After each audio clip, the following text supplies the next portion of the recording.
The man at her door wanted to destroy her. The man already inside her apartment could destroy entire cities. Elena Whitmore had spent 3 years learning how to disappear.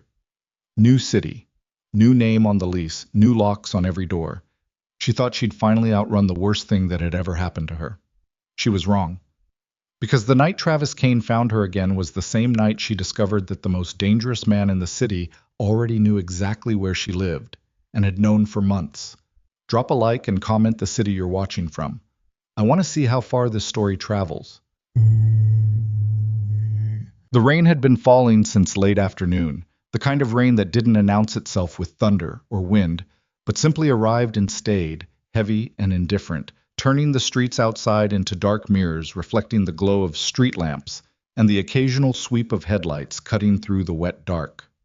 Elena stood at the kitchen sink and watched the water streak down the window glass in crooked lines, each drop finding its own path down to the ledge before disappearing, and she thought, not for the first time, that there was something almost peaceful about a night like this. The city quieted under the weight of it.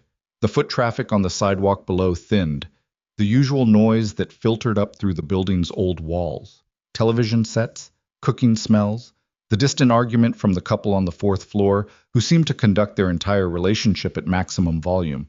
All of it softened. She could almost pretend the world had grown small enough to contain just this apartment, just this window, just the sound of water against glass. She was rinsing her dinner plate when she heard the elevator at the end of the hall groan into life. She didn't think anything of it. The elevator in this building made noise constantly, a mechanical complaint that had been part of the ambient soundtrack since she moved in 8 months ago. She set the plate in the drying rack, dried her hands on the dish towel hanging from the oven handle, and picked up the glass of water she'd poured herself and hadn't touched. She was standing at the counter, reading the last few pages of a lease amendment one of her clients had emailed over, when the knock came. Not a knock. That was the wrong word for it.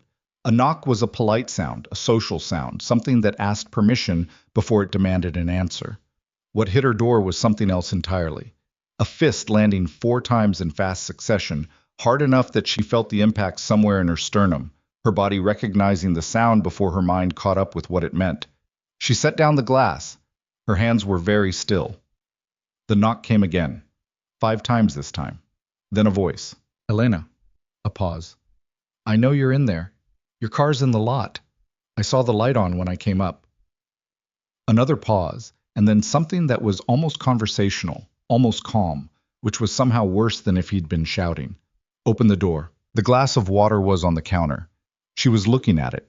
She was aware that she was breathing, that her lungs were working, that her heart was hitting the inside of her ribs with a speed and force that seemed biologically disproportionate to the situation, and then she was also aware that she was already moving, stepping back from the counter, away from the kitchen, back toward the hallway, one hand going to the wall because the floor suddenly felt uncertain beneath her feet. Travis. 3 years. She had been running for 3 years, and she had been so careful. She had changed her phone number twice. She had a new email address that she shared with almost no one. She had a P.O. box 3 neighborhoods away where any mail that might have her name attached to it went. Instead of this address, she had told no one from her old life where she was living, not her college roommate, not her mother's sister, not the 2 colleagues from her old firm who had reached out after she left. Not a single person.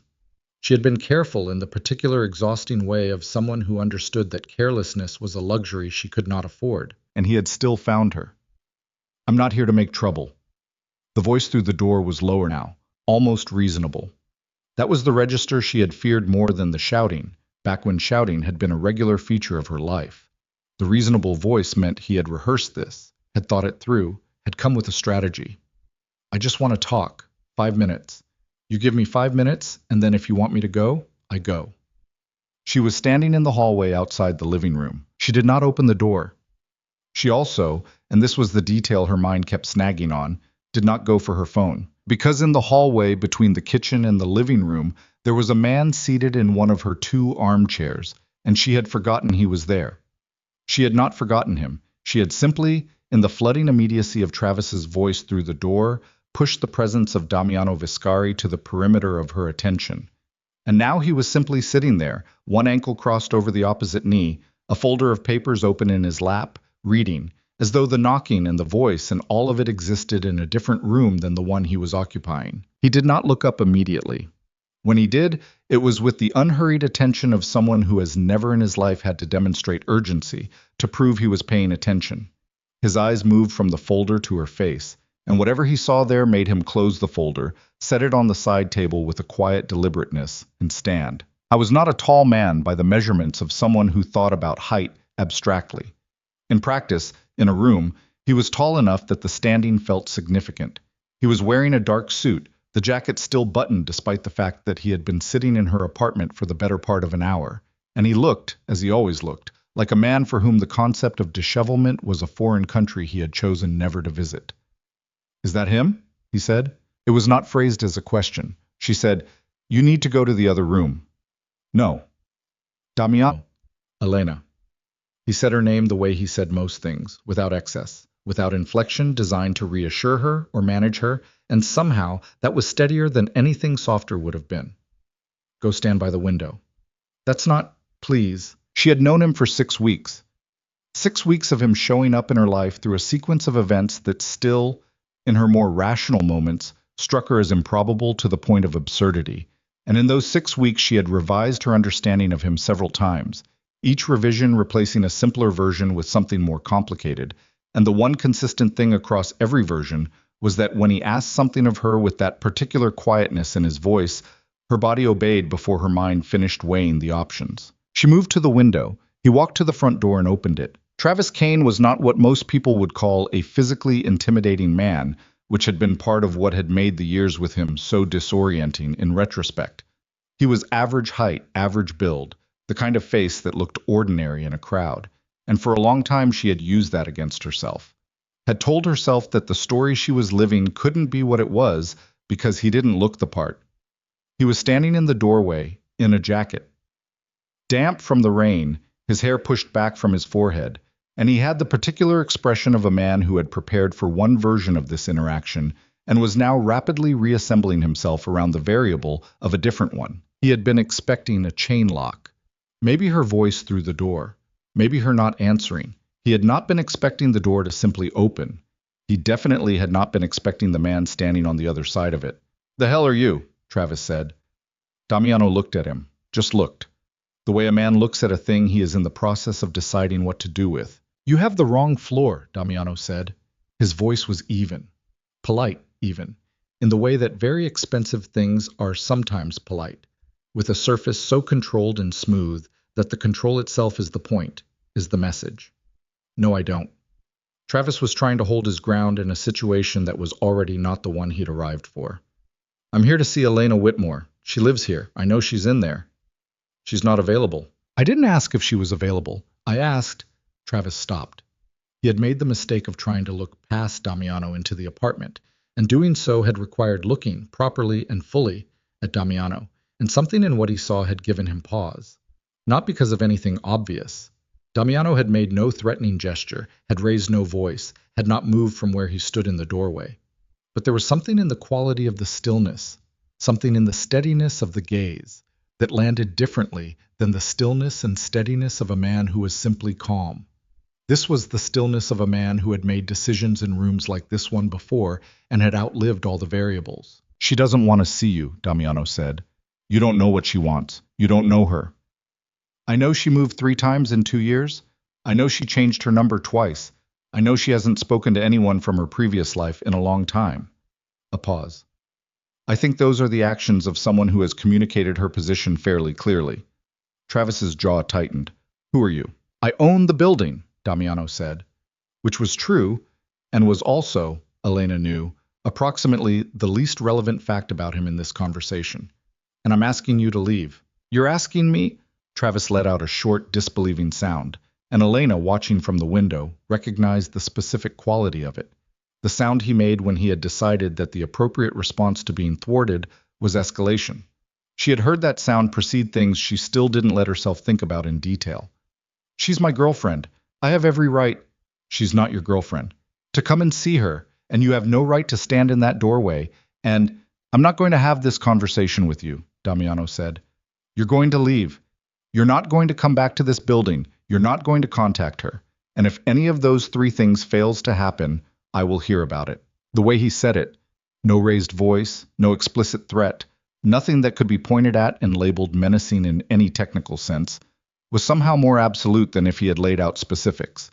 There was no performance in it. It was a man reporting the terms of a situation he had already decided, the way you might report a weather forecast. Travis opened his mouth. Then he looked at Damiano again. Really looked, and something happened in his face. Elena had seen a lot of things happen in Travis Kane's face over the years. Anger, contempt, the particular bright pleasure he took in her fear, the performed remorse that always came later. But she had never seen what was happening in it now. It was a fast thing, a shuddering, a recalculation running somewhere behind his eyes, rapidly cross-referencing whatever he was seeing with whatever register he carried internally for threat assessment, and coming back with a result that he didn't like and couldn't argue with. He stepped back. He didn't say anything. He stepped back again, and then he turned, and Elena heard his footsteps go down the hallway, heard the elevator, and then heard nothing. Damiano closed the door. He didn't turn around immediately. He stood with one hand on the doorframe, and in the brief stillness before he turned, she noticed that his posture had changed. Something subtle in the set of his shoulders. A fractional release of something that had been held absolutely controlled during the entire exchange. Then he turned, and his face was the same as always, composed and unreadable, and he walked back into the room. Elena realized she had been holding her breath. She released it. "You need to sit down," he said. "I'm fine." "You're shaking." She looked at her hands. He was right. She pressed them flat against her thighs and looked at the window, at the rain, at the dark city outside. Her pulse was still running fast. Her throat felt too tight. "How did he find me?" she said. Not to Damiano specifically, to the room, to herself, to the question she'd been out running for 3 years that had now caught up with her. "That's worth finding out," Damiano said. He had returned to the armchair, but he had not sat down. He was standing beside it, watching her with the focused attention he gave to most things, the kind that made her feel seen in ways that were not always comfortable. "But not tonight. I can't stay here tonight."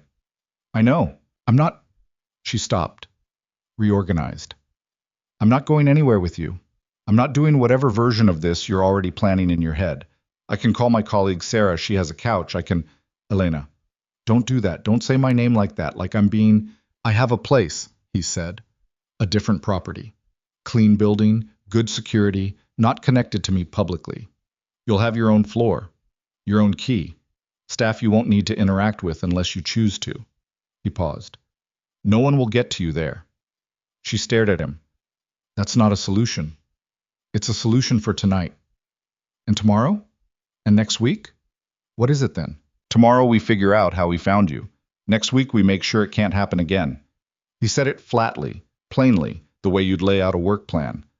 One night at a time. She wanted to argue with him. She wanted to push back on all of it, on the assumption in his voice that this was already decided, on the particular confidence of a man who had spent his entire adult life operating in a world where things happened because he decided they would happen. She had worked very hard, in the 8 months she'd lived in this building, to maintain a careful and limited relationship with that confidence. She attended the building's occasional tenant meetings. She was polite in the elevator. She had 6 weeks ago accepted an invitation to a dinner that she had told herself was a building matter and had turned out to be something much harder to categorize. And since then, she had been engaged in a private, ongoing negotiation with herself about what exactly she was doing and why she kept doing it. But her hands were still shaking, and Travis was still somewhere in the city. "One night," she said. He nodded. "I'll pack my own bag." I expected nothing else. She went to the bedroom. She moved through the packing with the efficient numbness of someone who has packed emergency bags before, has learned what to prioritize when the window of calm might be short. Laptop, documents, the small locked box from the back of the closet shelf. A week's worth of clothes because she had learned to pack for longer than she planned to be gone. She was reaching for the overnight toiletry bag she kept stocked and ready on the bathroom shelf. Another habit from another time. When she caught her own reflection in the mirror above the sink, she looked at herself for a long moment. Her face was pale. Not dramatically pale. Not the theatrical pallor of a woman in a crisis, just washed out, the color slightly wrong. The way you look when adrenaline has been running through your system for 20 minutes and your body hasn't quite started processing the aftermath. There was a small line between her brows that she hadn't noticed acquiring. She was 31 years old, and she was standing in a bathroom with a go bag on the floor beside her and a man in her living room who could destroy Travis with a phone call. And somehow that second part was the part she trusted, and the part she didn't know what to do with simultaneously. She picked up the bag. She went back to the living room. Damiano was on the phone, standing at the window where she had been standing before, speaking in a low, rapid Italian that she couldn't follow, one hand in his jacket pocket, the other at his side, and she stood in the hallway and watched him without announcing herself. The Italian was different from his English, looser in some ways, more compact in others, and there was an authority in it that was less carefully calibrated than his English, less performed. He was giving instructions. That was clear even without the language. He was arranging something, and the arrangements were being received and executed immediately on the other end, and she watched him and thought, this is the real version. The English is the translation. This is the original. He ended the call, turned, saw her standing there. Ready? He said. She looked at the apartment around her. The dish in the drying rack, the lease amendment still open on the counter, the glass of water she'd never drunk, the window with the rain still coming down. She had made this apartment safe in all the ways she knew how to make a thing safe, and it had not been enough, and she did not know if any amount of careful would ever actually be enough, and that was the thought she was going to have to decide what to do with. Yes, she said. They took the elevator down. There was a car waiting at the side entrance of the building, not the front, a dark sedan with a driver who did not acknowledge her beyond a brief nod, and Damiano opened the back door himself, and she got in. And he got in after her, and the car pulled away from the curb without a word from him, and she understood that the driver already knew where they were going. She looked out the window at the rain-blurred city. I need to tell you something, she said. He waited. I'm not naive about what you are. What this is. She was looking at the window, not at him. I know who you are in this city. I know what the name Viscari means. I did research. I know what the building is, what the building means. I know you don't own it the way a developer owns a building. She paused. I got in this car anyway, and I need you to understand that's not because I don't know what I'm doing. I know exactly what I'm doing. I'm choosing it. Silence for a moment. Why are you telling me that? He said. Because I need you to know I'm not a victim in this. I'm not someone who doesn't understand the trade-off. I'm making a choice, and I want it on the record that it's mine. Another silence, longer. Noted, he said. She looked at him then. I was watching the city through the windshield, the same fixed attention he brought to everything, and there was something in his profile. The jaw, the particular set of it, the line of something that might have been fatigue or might have been something else entirely. That was not the polished unreadability she usually got from him. Something she wasn't sure she was supposed to see. She looked away. The car moved through the wet city streets, carrying them both forward into whatever version of this came next. And Elena pressed her back into the seat and breathed and reminded herself, one night at a time. She had survived worse decisions. She intended to survive this one too. The apartment. Damiano kept on the east side of the city was the kind of space that had been designed to be inconspicuous from the outside, and was, on the inside, the opposite of inconspicuous, in a way that was so deliberate it circled back around to a kind of restraint. It was on the 12th floor of a building that from the street looked like any other residential tower. No distinctive architecture, no notable address, the kind of building that absorbed itself into the urban backdrop without distinguishing itself. Inside, the apartment was clean, sparsely furnished, every surface chosen with the eye of someone who understood that objects communicated and that the communication should be controlled. There were no personal photographs, no art. The kitchen was stocked, the linens were hotel quality, and there were 2 sets of keys on the counter by the door when they arrived, both new, both clearly cut recently. Your locks, Damiano said, indicating the keys. Building security has your description and my authorization, which means they also have instructions to keep your presence here private. Staff comes on Tuesdays unless you call them off. Grocery delivery can be arranged through any of the numbers in the book by the phone. He set his jacket over the back of a chair. I'm on the 8th floor of this building. She turned. You're in this building. I keep a unit here, yes. You didn't mention that. You didn't ask. She looked at him for a long moment. He looked back with the equanimity of a man who did not find this reasonable objection to be a crisis. That's not... She stopped. Fine. That's fine. It's fine. The 8th floor might as well be another building for our purposes. Right. You have my number. If you need anything tonight, I won't. He stopped in the process of turning toward the door, looked at her. I won't need anything, she clarified. I'm fine, thank you. I mean that. I'm going to sleep, and tomorrow I'm going to figure out my next steps, and those steps will be mine to figure out. Something moved through his expression, not quite amusement, something drier, and underneath it something she couldn't label. Good night, Elena, he said. Good night. He left. She stood in the center of the kitchen and listened to the door close. And then she put both hands flat on the counter and leaned into them and breathed deeply. Once, twice, 3 times. The breathing exercise that her therapist had taught her 2 years ago, and that she had hated at the time and now maintained like a religion she'd adopted without enthusiasm, but couldn't argue with the results of. Her hands had stopped shaking. She unpacked her bag with the lights on, every light she could find, because that was the other habit she hadn't broken yet. She still felt safer in fully lit rooms, and she had made her peace with the fact that this was probably going to be true for a while. She put her documents in the drawer of the bedside table. She put her laptop on the desk by the window. She put the locked box in the back of the closet with her folded clothes laid over it. She lay down on the bed without changing. She looked at the ceiling and thought about Travis's face when he'd looked at Damiano. The fast shuddering behind his eyes. The recalculation. The way he'd stepped back. Nobody had ever stepped back from Travis Kane before. Not that she'd seen. She had watched men 3 times his size defer to the specific quality of his anger, had watched women twice as confident as her bend around his moods, and she had spent years telling herself that the fact of his power in a room was something specific to her, was about the particular architecture of her fear, and not about anything he actually was. But Damiano had made him step back, with nothing, with a sentence and a look. She turned onto her side. She did not ask herself what that meant, or what it implied, or what she was beginning to feel that she was almost certain she should not be feeling. She was, in this particular moment, not ready to look at any of that directly. She closed her eyes. Outside, the rain was still falling. 3 days passed. In 3 days, Elena learned the following things. That the East Side apartment had extraordinarily good water pressure. That the coffee Damiano's staff had stocked was significantly better than anything she'd been buying, that she could do her actual work. She had 3 clients in the middle of quarterly tax prep. A small crisis at a nonprofit whose books had been mismanaged before she took over the account. Without physical proximity to her home office, and that she was not as good at being alone as she had always told herself she was. She had always been good at solitude. She had cultivated it, chosen it, built her post-Travis life around it with the deliberateness of someone installing structural support. She had her work. She had her 2 or 3 work colleagues she liked without needing anything personal from.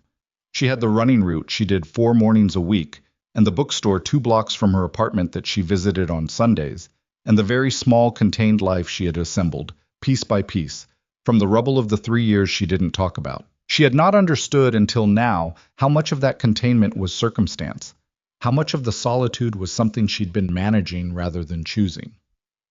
On the 4th morning, there was a knock at the door. She was at the desk with her coffee when she heard it.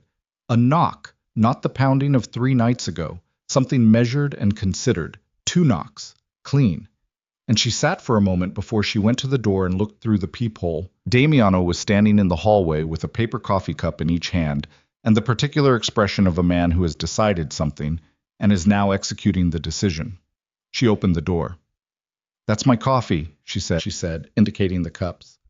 I have my own. He lifted the cup in his right hand. She looked at him. He looked at her. She stepped back and let him in. He set the extra coffee on the counter without ceremony, shrugged out of his coat, hung it over the back of the same chair he'd hung his jacket on the first night. He had been here once since then, briefly, to check something about the security setup, and she had noticed that he had a particular way of occupying a room, a way of placing himself in it that was quiet but total, as though the space adjusted slightly to accommodate him rather than the other way around. I found out how Travis located you, he said. Sit down. She sat. Credit Bureau inquiry, 6 months ago. Someone ran your name against a new address for a credit check, rental application. They used a third-party service, not a direct application, which means they paid for it. He set the paper cup on the table beside her and remained standing. He hired someone. Private investigator, we think, or someone in that adjacent business. She absorbed this. So he's been watching the building for 6 months, she said. Not necessarily watching, knowing. Those are different things. Not from where I'm sitting. He pulled out the other chair and sat down across from her. From where you're sitting, it's the same thing. From a tactical standpoint, knowing but not acting is either patience or preparation. Which do you think it is? I think he decided to act now for a reason. Something changed for him recently. A trigger. He paused. We're looking into that. We, she said. Yes. She wrapped both hands around the coffee cup. It was warm. She focused on that for a moment. The particular simple fact of warmth in her hands. Because she was doing the thing she sometimes did where the practical reality of a situation slid sideways into a larger framing that she couldn't afford to let herself fall into right now. She was doing okay. She was going to keep doing okay. These were the decisions of a 31-year-old woman who had survived worse things, and she was going to continue surviving them. And the man sitting across from her was not her protector, and not her rescuer, and not the ending of any story she'd been telling herself since she was 25. She was just a woman with a problem, and he had information about the problem, and that was all this was. What I need, she said, is to go back to my apartment. That's not your decision. She said it simply, without edge. I need my space. I need my things. I need to go back to my life and not let this become a situation where I've been displaced out of my own home by him again, because that is exactly what happened 3 years ago, and I will not let it happen again. Damiano was quiet. He was looking at her with the focused attention she was beginning to understand was just the default setting of his attention, that he didn't have a mode that wasn't precise. I can arrange security at the apartment, he said. What does that mean? It means someone in the building who can see who comes and goes. Discreet. You won't notice it. I don't want to not notice it. I want to know about it if it's there. Then you'll know about it. She looked at him for a long moment. The morning light was coming in through the east-facing windows behind her, falling across the table between them. And she was doing, again, the thing she'd been doing for 6 weeks, the thing where she looked at him and looked past the version of him that should have stopped her from looking at all. The name, the building, the car, and the driver, and the Italian on the phone, and kept arriving at something she couldn't easily categorize. Why are you doing this? She said. He held her gaze. What do you mean? I mean, you have 1,000 tenants. You don't do this for all of them. You know my name because you own the building, but so does the super, and the super didn't come to my apartment 6 weeks ago and invite me to dinner. She paused. So I'm asking, why? Something shifted in his face. Not a large shift, not anything that would have been readable from across a room. But she was not across a room. Because I noticed you, he said, and I don't usually notice people. The sentence landed in the space between them and stayed there. She looked down at her coffee cup. You should know, she said carefully, that I am not in a place to be noticed, not in whatever way you mean. I know that. I mean it. I'm not saying it as the thing women say when they mean the opposite. I mean it genuinely. I am not ready. I don't trust my own... She stopped, started again. My judgment about men has been wrong before, significantly wrong, and I am not willing to walk into another... Elena. He said it quietly. I'm not asking for anything. She looked up. I want to make sure you're safe, he said. That's a separate thing from everything else. Whatever else is or isn't, the safety is a separate thing. She searched his face for the particular architecture she had learned to look for. The tells of a man who said what she needed to hear in order to get what he wanted, the way the words sat in the face, the eyes, the small movements around the mouth. She had studied that architecture for years, had catalogued it, had built her entire post-Travis life around her ability to read it. She couldn't find it in his face, which was either because it wasn't there or because he was very, very good at this. She didn't know yet which one it was. Okay, she said. Okay, he said. She moved back to her apartment the next morning. The building felt different, or she felt different in it, which amounted to the same thing. She walked through her front door and stood in the hallway for a moment and let herself feel the full weight of the choice she'd made, the one she'd articulated in the back of the car. I'm choosing this. I know what I'm doing.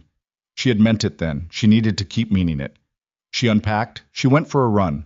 She finished the quarterly filing for the nonprofit that had been hanging over her. And on the 6th day, at 7 in the evening, when there was a knock at her door, 2 clean knocks, measured and considered, she opened it without looking through the peephole first. Damiano was standing there with a folder of papers and the expression of a man who had invented a reason to come by that both of them understood was a reason he had invented. Building matter, he said, lifting the folder. She took it. She looked at it. She handed it back. You could have emailed that, she said. Yes? A pause. Do you want to come in? She said. He came in. That was how it started.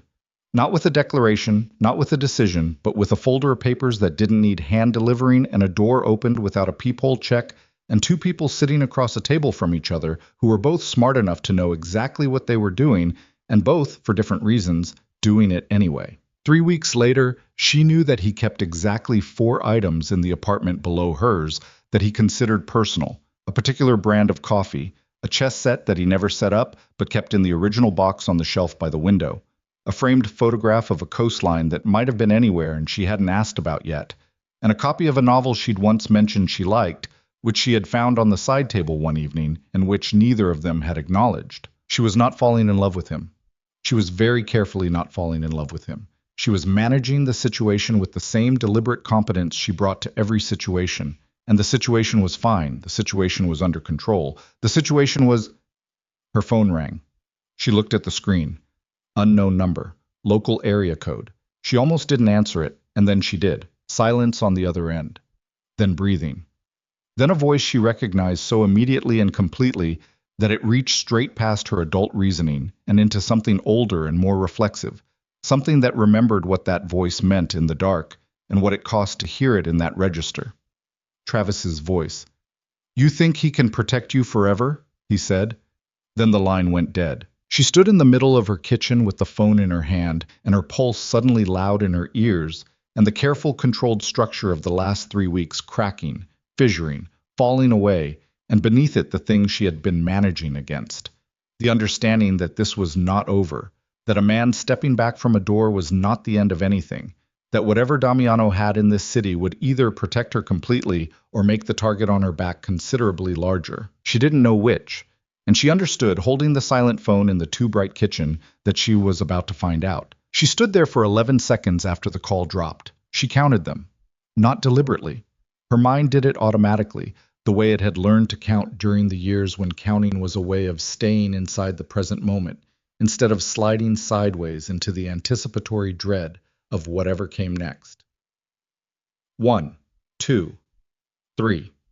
The phone still in her hand, screen already gone dark, the kitchen light overhead very bright and very ordinary, and somehow that ordinariness was the thing that felt most wrong, that the kitchen looked exactly the same as it had 60 seconds ago. The dish towel still on the oven handle, the coffee cup she'd rinsed and left on the rack, the lease amendment she'd finally filed away in the folder on the counter, all of it unchanged, and her pulse running at a frequency that belonged to a different room entirely. 11 seconds. Then she put the phone face down on the counter. She didn't call Damiano. She stood at the sink and ran the cold water and put both wrists under it. Another thing the therapist had taught her. Another trick from the toolkit of a woman who had spent years managing her own nervous system like a piece of equipment that required regular maintenance. The cold helped. Marginally. She stood there until her pulse dropped to something she could argue with, and then she dried her hands and picked up the phone again and looked at the unknown number. She screenshot it, sent it to herself, put the phone in her pocket. She sat down at the kitchen table and opened her laptop and worked for 2 hours. The quarterly filing, a new client intake form she'd been putting off, an email to her accountant about estimated payments. She worked with the focused precision of a woman who understood that the alternative to working was sitting with the things she was not ready to sit with yet, and she was not ready, and the work was real, and the work was hers, and the work had nothing to do with Travis Kane or Damiano Viscari or the particular position she had somehow arrived at, standing between the two of them, with her own carefully rebuilt life arranged around her like furniture she wasn't sure was bolted to the floor. At 9:15, she closed the laptop. At 9:16, she called Damiano. He answered on the second ring. Travis called me, she said.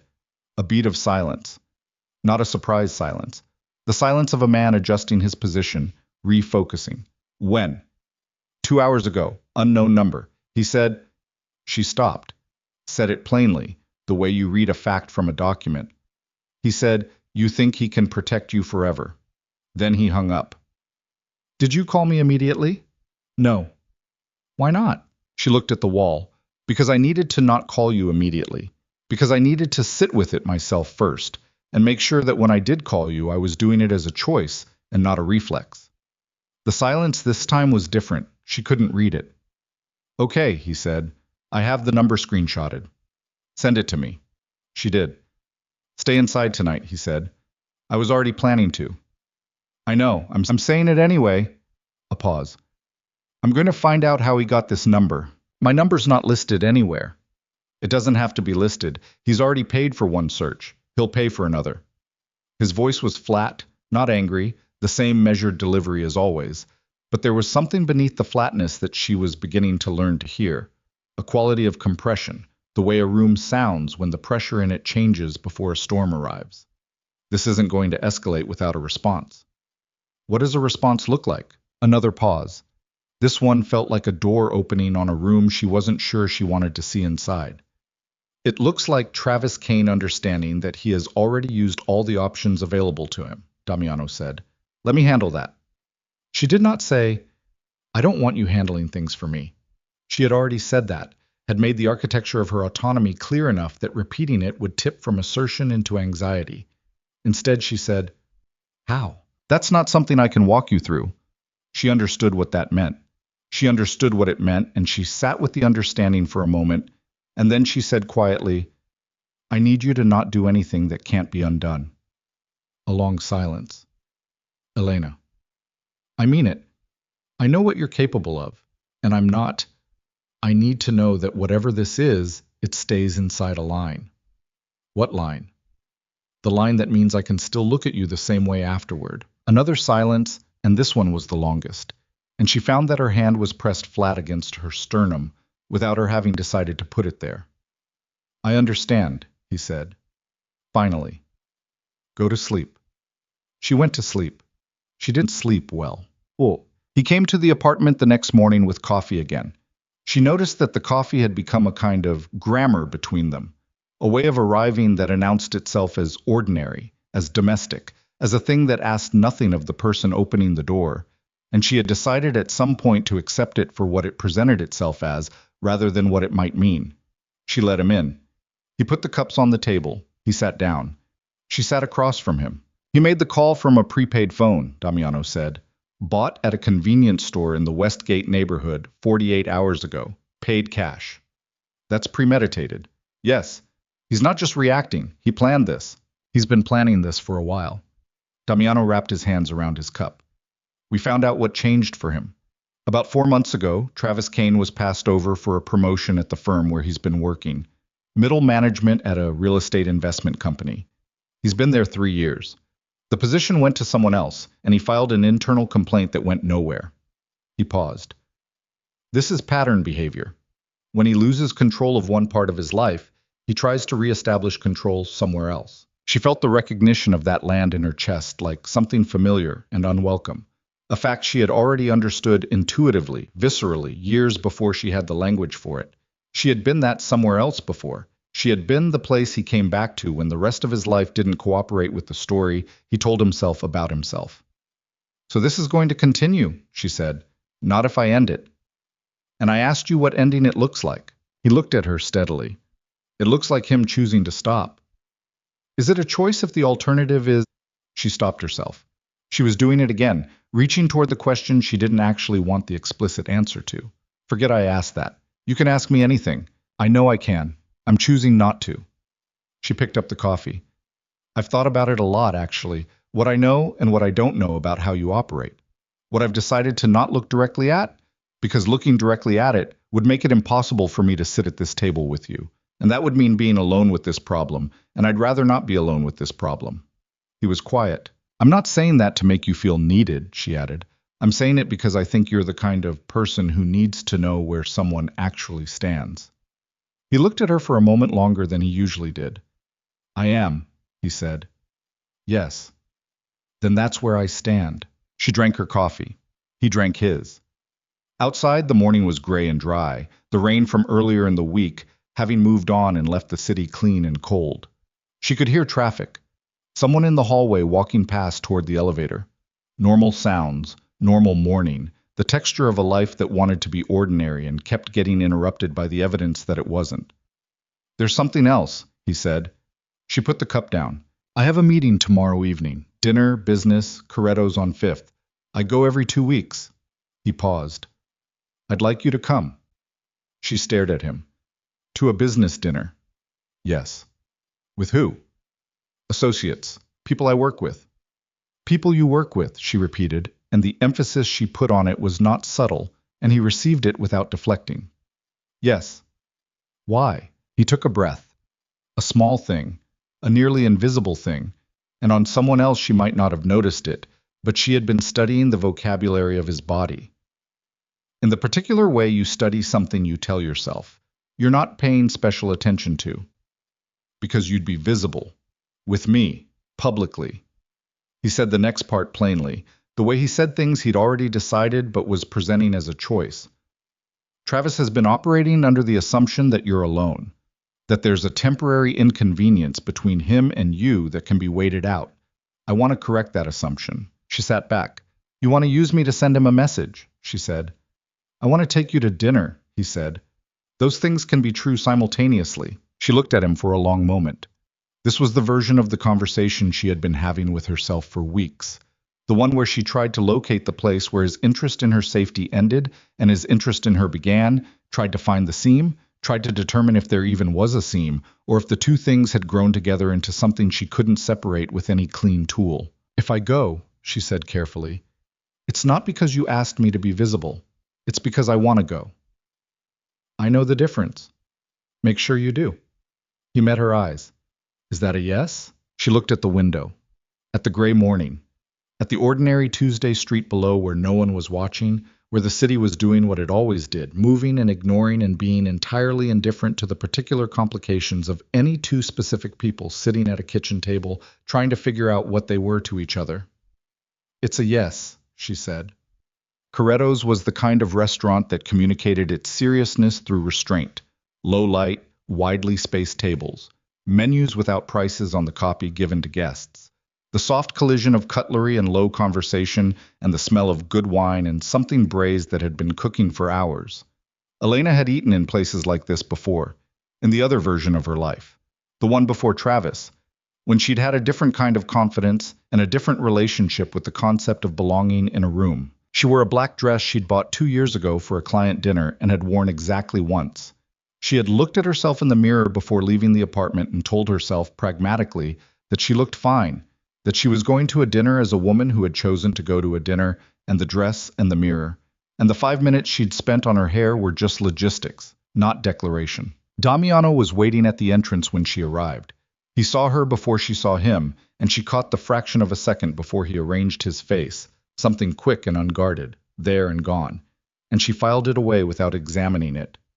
"You look," he started. "Don't," she said. He didn't. He held the door. They were seated immediately. A table near the back, not hidden, but not exposed, and the quality of the service confirmed what she'd suspected. This was not a restaurant where he made reservations.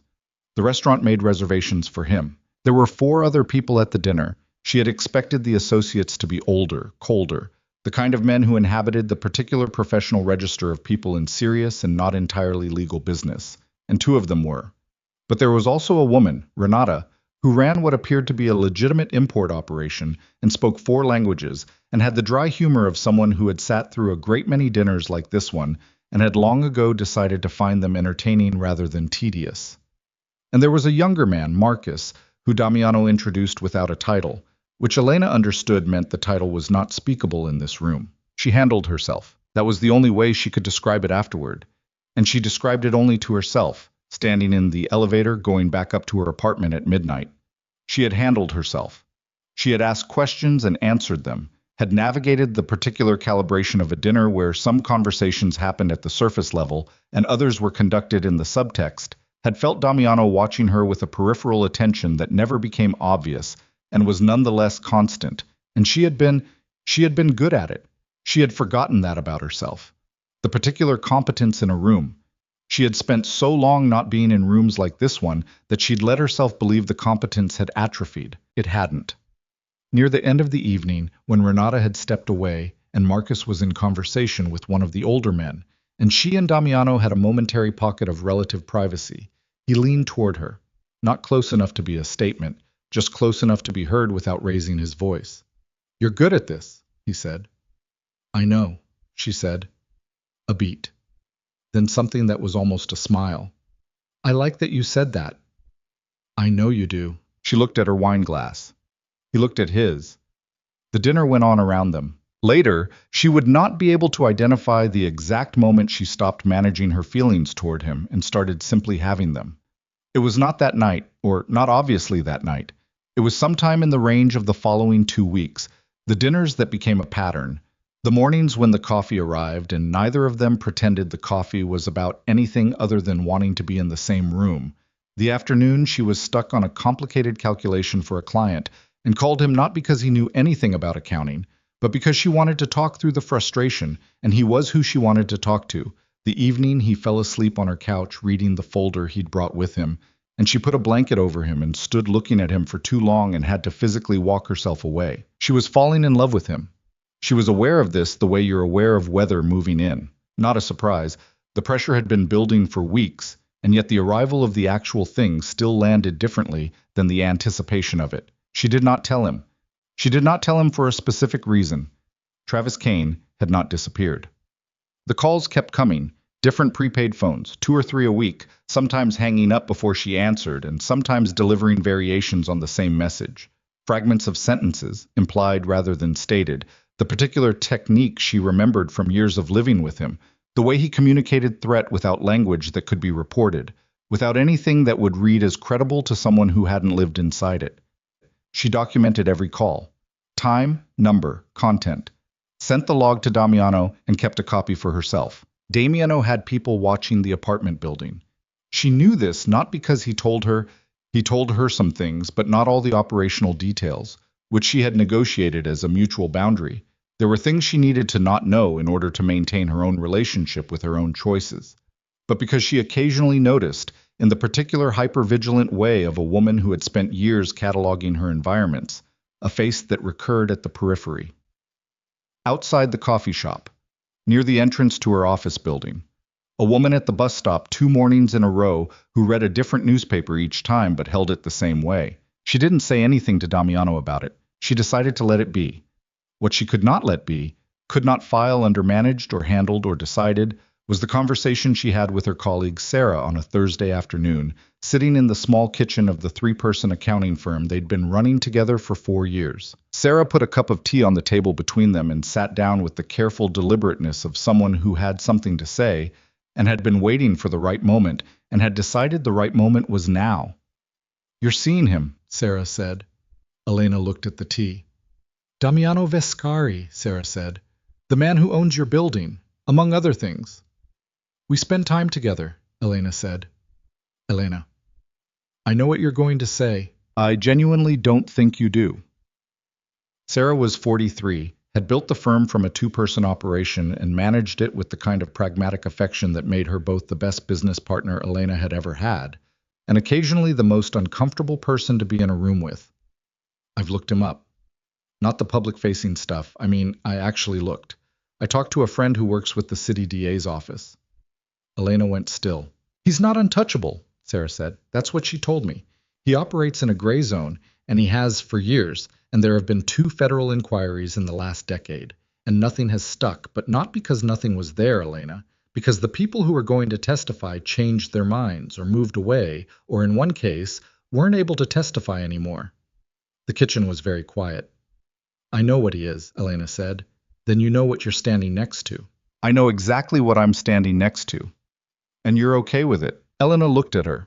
She thought about what okay meant, about whether it was the right word for the thing she was, about the fact that she had looked at Damiano Vescari with the same careful scrutiny she brought to every choice she'd made since she started rebuilding her life, and had still arrived at the same place, again and again, at the table, at the door, in the car, in the restaurant. "I've thought about it more carefully than most decisions I've made in my life," she said. "That's not what I asked." "I know it's not." She picked up the tea. "I'm asking you to trust my judgment." Sarah looked at her for a long time. "I trust your judgment about numbers, and people in professional contexts, But your judgment about men who... Sarah, I'm saying it as someone who cares about you. I know you are. She set the cup down. And I hear you. And I need you to understand that I'm not the person I was before. I've done the work. I know the difference between a man who controls through fear and a man who... She stopped. I know the difference. Sarah looked at her hands. I hope so. Me too, Elena said, which was not entirely a reassurance, but it was the most honest thing she could offer. She walked home from the office that afternoon instead of taking the car that had been, without announcement or negotiation, appearing at the building entrance on the mornings she had early client meetings. She walked the 12 blocks in the cold, with her coat pulled closed and her hands in her pockets, and the city loud around her, and she turned the conversation over in her mind the way you turn something in your hands to check for cracks. And she found that it left her unsettled in a specific way. Not because Sarah was wrong, exactly, but because the things Sarah said were things she'd already said to herself, had already processed and made a decision about, and hearing them from the outside, in Sarah's voice, in the voice of someone who had no stake in whether Elena was happy and every stake in whether she was safe, made the decision feel less resolved than she'd believed it was. She was half a block from her building when her phone rang. She looked at the screen. It was not an unknown number this time. It was a number she recognized, a work contact, a lawyer she occasionally referred clients to when their accounting situations had legal implications. She answered it. Ms. Whitmore. His voice was strained in a way that made her stop walking. I'm sorry to call you on a personal line. I have a situation and I need to ask you something directly, and I need you to answer me honestly. Okay, she said carefully. Are you in a personal relationship with Damiano Vescari? The street noise around her continued as if nothing had changed. A car passed. Someone walked past her with a dog on a leash. The wind moved a piece of litter across the sidewalk. Why are you asking me that? She said. Because someone contacted my office this afternoon. A pause. Someone from the Romano Syndicate. They asked me to pass a message to you. The cold had nothing to do with why she couldn't feel her hands anymore. What message? She said. They said... He sounded like he wanted to be anywhere else having any other conversation. They said, tell Ms. Whitmore that the company she keeps has debts she doesn't know about. Tell her she should ask her friend what the Romano family is owed before she decides how close she wants to stand. She was standing completely still on the sidewalk. That's the message, he said. I'm sorry, I don't want any part of this. I thought you should know. She thanked him. She ended the call. She stood on the sidewalk outside her building in the cold and looked up at the facade, her window on the 7th floor, the light she'd left on, the ordinary domestic fact of a light left on in an apartment where she was trying to build an ordinary life. And she understood, with the particular clarity of a moment that reorganizes everything that came before it, that the story she had been living for the last 6 weeks was not the story she'd thought she was living. There was another story, larger, older, one that had been running in the background of all of it, and she had been standing in the middle of it without a map. She was not angry at Damiano, not yet. She would be. She could already feel the shape of the anger gathering somewhere behind her sternum, patient and real. But first she had to go upstairs, and first she had to knock on his door, not wait for him to come to her, not wait for the coffee and the careful grammar of their mornings. And first she had to look him in the face and ask him the question directly, and watch what happened in his eyes when he decided whether to tell her the truth. She went upstairs. She did not knock on his door immediately. She went to her own apartment first because she needed 60 seconds alone, needed to stand in her own space with her own air around her before she walked into a conversation that was going to change the shape of something, and she wasn't yet certain what shape it would change it into. She put her bag on the counter. She took off her coat. She stood at the kitchen window and looked at the street below where the evening foot traffic was doing its ordinary thing, and she breathed and she counted, and then she went back out into the hall and walked to the elevator and pressed 8. His floor was quieter than hers. Fewer units. She had been here 3 times before, twice for reasons that were practical, and once for a reason that neither of them had named. She walked to the end of the hall and knocked twice. He opened the door immediately, which meant he had been expecting someone or had heard the elevator, and when he saw her face, his own face changed. Not dramatically, not in any way that someone who didn't know how to read him would catch, but she had been studying his face for 6 weeks with the involuntary attention of someone who had decided without deciding to memorize it, and she saw it. He knew something was wrong. "Who's the Romano syndicate?" she said. He stepped back from the door. She walked in. The apartment on the 8th floor was larger than hers and furnished in the same deliberate spareness. But there were more of the personal details here that the East Side apartment had lacked. The chess set in its box on the shelf, the coastline photograph, a jacket over a chair, a glass of water on the coffee table with a folder open beside it that he had clearly been working through when she knocked. The lamp by the reading chair was on. The rest of the room was dim. "Sit down," he said. "Tell me who they are first." He closed the door. He did not sit down either. He stood with one hand on the back of the chair and looked at her with the kind of attention that she now understood was not its usual measuring quality. This was something more concentrated, the attention of a man deciding very rapidly how much of a thing to say. "They're a family," he said. "Criminal organization. They've been operating in this city for about 15 years, building out from the coast. They're significant. And they have debts they say you owe them." His jaw moved. "Someone called my lawyer today," Elena said. "Passed a message through him. They know who I am. They know I'm connected to you. They told me to ask you what you owe them before I decide how close I want to stand." She watched his face. "So I'm asking." Damiano moved away from the chair. He walked to the window. The same thing she always did, she noticed, and she wasn't sure what that meant about either of them, and stood with his back to her for a moment and then turned. "3 years ago," he said, "I was in the process of acquiring a property on the south end of the waterfront. Commercial and residential, significant square footage, good access to 2 transit lines. The Romano family believed they had a prior claim on that property through a private agreement with the previous owner." "Did they?" "The agreement was not legally binding. I checked, twice." "That's not what I asked." A pause. "The previous owner believed he had made an arrangement with them." "Yes. He died before the arrangement was formalized. I bought the property from his estate in a clean transaction. And the Romano family were unhappy." She looked at him. "That's the version you're going to give me?" "Unhappy. They have operated on the assumption that the property should eventually return to their control. That's their position. My position is that I own it legally and the matter is settled." He said it with the flatness of a man who has said it many times, who has the statement worn smooth from repetition. "We have not been in active conflict. There's been tension. There have been communications. Nothing has escalated to, they sent a message through my lawyer, Damiano." The sentence landed in the room and stayed. "I know," he said. "They know about me. They know my name. They know my lawyer's name." Her voice was steady.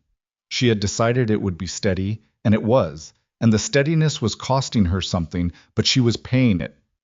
"How long have they known about me?" He looked at her. "How long?" she said. "I don't know exactly when they began tracking my associations. But you knew they might." Silence. "You knew that being visible with you, the dinner, being seen with you publicly, you knew that meant being visible to them too." "I assessed the risk as, you assessed the risk."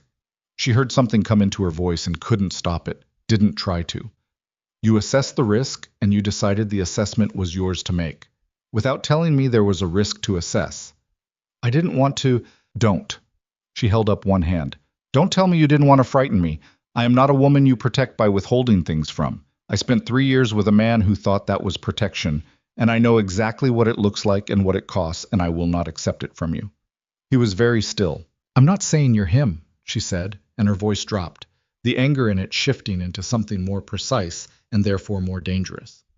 "I'm saying that particular instinct, the one where you make the decision about what I can handle knowing, that instinct is not okay with me. It is not okay regardless of where it comes from or what it's wrapped in." He didn't say anything for a moment. Then, "You're right."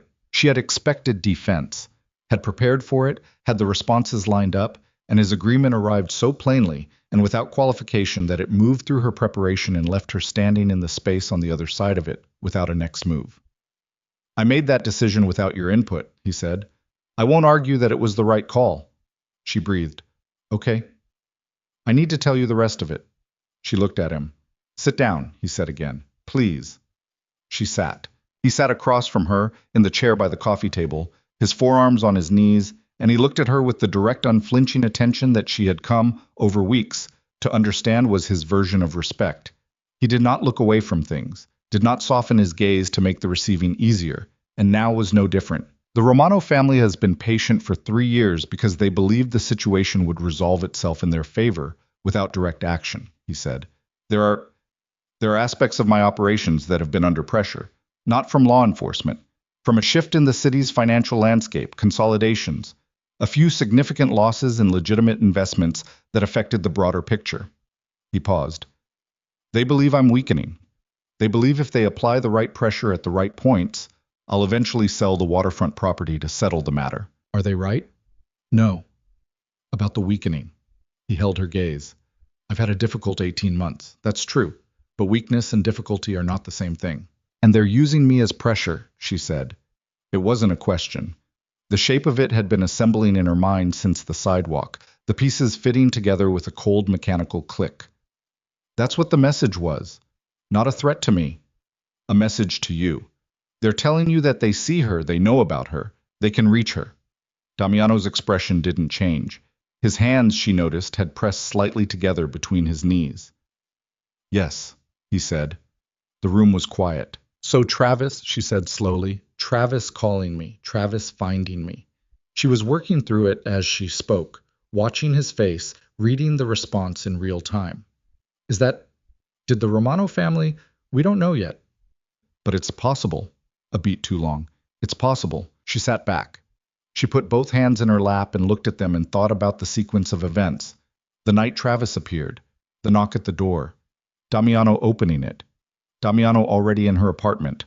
Damiano who owned the building, and the Romano family who had been watching Damiano's associations, and the fact that Travis had found her after 3 years of not finding her, and the convenience of the timing of it all, and the way that convenience arranged itself into a shape she didn't want to see clearly because seeing it clearly meant, "Were you watching me before Travis showed up?" she said, "before that night." He was quiet for 2 full seconds. Damiano. I knew you were a tenant, he said carefully. I knew your name. I had reviewed the building roster, which I do for all properties I acquire. Your name stood out because of the background on the rental application. The previous addresses, the gaps. The gaps? The profile of someone who has moved a lot under pressure. He said it plainly. I noticed it. I was aware of you before that night, yes. She felt something cold move through her. How aware? Not in the way you're... How aware? I knew your work schedule roughly. I knew you ran in the mornings. I knew your car. He said it steadily, the way he said things that cost him something to say. I had not acted on it. I had not done anything with that awareness. But you had it. Yes. She stood up. He stood up too, immediately. Not to stop her, but because sitting when she was standing was not something he was going to do. And she turned away from him and walked to the window again, her hand going to the cold glass. The night Travis showed up, she said to the glass, you were in my apartment. You had mentioned a broken radiator valve 2 days before. You came to check on it yourself? The building owner personally checks radiator valves? Silence. You were there because you wanted to be there, she said. And then Travis showed up, and you opened the door, and he saw you and ran, and everything that happened after that... She stopped. Her hand was flat on the cold window. Was any of it not calculated? Elena, answer the question. I didn't engineer Travis finding you, he said. I didn't know he was going to knock on that door. But everything after, the offer of the other apartment, the security, the dinners, the coffee. She turned. How much of it was real, and how much of it was you deciding to convert a situation into an advantage? He looked at her across the room. She had never seen his face do exactly what it was doing now. Something stripping away, something happening beneath the control. And she couldn't decide if it was the face of a man being caught or the face of a man being misunderstood and not knowing how to close the distance between those two things. All of it was real, he said. That's not an answer. Real isn't mutually exclusive with calculated. No, he said. It isn't. He took a breath, and this one she saw fully. A deliberate thing. A man choosing to take a breath before he spoke. I noticed you. I was trying to find a reason to approach you that wasn't what it was. And then Travis appeared and gave me a reason, and I took it. He paused. That's the truth. I used the situation. I won't tell you I didn't. She looked at him. But nothing I did was to hurt you, he said, and nothing I felt was performance. She didn't move. That's also the truth, he said. Both of those things are true at the same time, and I know that doesn't make it simple. She was aware of her own heartbeat, of the quality of the silence in the room, of the fact that she was standing in a man's apartment at night after being told that the criminal organization surveilling him had her name, and that her ex-boyfriend may have been pointed at her by parties unknown, and that the man she had decided, without ever quite deciding it, to trust, had known where she was and what she did and what car she drove before she ever opened her door to him. She was aware that she was not afraid of him. She didn't know what to do with that. I need to go, she said. Elena, I'm not leaving the building. She picked up her bag from the floor where she'd dropped it. I'm going to my apartment. I need to think. The Romano family. I know. She was at the door. I know it's not safe to go anywhere right now. I know what the situation is. I'm not being reckless. I'm going upstairs. She had her hand on the door. Don't come up tonight. Okay. I mean it. I know you do. She opened the door. She stopped with her back to him and her hand on the frame. Was it ever just about me? Not about them, not about the property, not about any of the rest of it. Was there ever a moment that was just... She didn't finish it. He was quiet for long enough that she started to move. Every morning, he said. Every morning with the coffee. That was just you. She left. She lay on her bed and stared at the ceiling and did not sleep. And around 2 in the morning her phone lit up with a message from an unknown number, and she almost didn't look at it, and then she did. It was a photograph, taken from a distance, clearly, with a long lens, slightly grainy in the way of surveillance photography rather than personal photography. 2 figures standing outside Coretto's restaurant on 5th Street. Her in the black dress she'd bought 2 years ago, standing beside Damiano, the light from the restaurant entrance falling across both of their faces. Below the photograph, one line of text. The debt is called in. Noon tomorrow. Viscari knows the location. Ask him what he owes. Then decide if you're still standing there. She sat up. She read it again. She read it a 3rd time, because the first 2 readings had produced the same result, and she needed the 3rd to confirm that the result was the same, that the message was what it appeared to be, that the Romano family was not communicating with Damiano through intermediaries or through lawyers or through the careful grammar of criminal organizations that knew how to apply pressure without fingerprints. They were communicating with her, directly, through her phone, at 2 in the morning, which meant they had her number, which meant the prepaid phones and Travis's calls, and the weeks of careful documentation she'd been building had been rendered almost irrelevant, because whatever wall she'd believed existed between her and all of this was not the wall she'd thought it was. She was in it. She had been in it since the night she opened her door to him. She called Damiano. He answered before the first ring completed. He had not been sleeping either. They texted me, she said. A photograph from the restaurant. Noon tomorrow. They said you know the location. A silence that was not surprised and was not nothing. Do you? She said. Know the location? Yes. Were you going to tell me about this meeting? A pause that was 2 beats too long. Damiano. I was going to handle it before it became something you needed to know about. She closed her eyes. Stop doing that, she said very quietly. Stop deciding what I need to know about. Tell me what this meeting is. He told her. The Romano family had made contact 3 days ago. She had been right. The dinner had accelerated things. Being seen with him had pushed a timeline that had been slow and grinding into something with a deadline. They wanted a meeting. They wanted, in their language, a resolution. The waterfront property, a payment, or a different kind of settlement, the shape of which had been left deliberately undefined in the kind of deliberately undefined way that organized criminal organizations used when they wanted to communicate the range of unpleasant possibilities without committing to a specific threat. He had been planning to go alone. Of course he had. You're not going alone, she said. Elena, this is not a situation where you're not going alone. She said it simply, without anger, which made it land differently than anger would have. They already know about me. Me not being there doesn't make me safer. It just makes me uninformed. And I told you. I know what you told me. Then act like it. Another silence. Outside her window, the city was doing its 2 in the morning thing. Minimal, reduced to its skeletal functions, a car passing occasionally. The distant ambient hum of a place that never fully slept, but had at least lowered its voice. If you come, he said finally, you follow my lead in that room. No independent moves. If you're transparent with me between now and then, yes.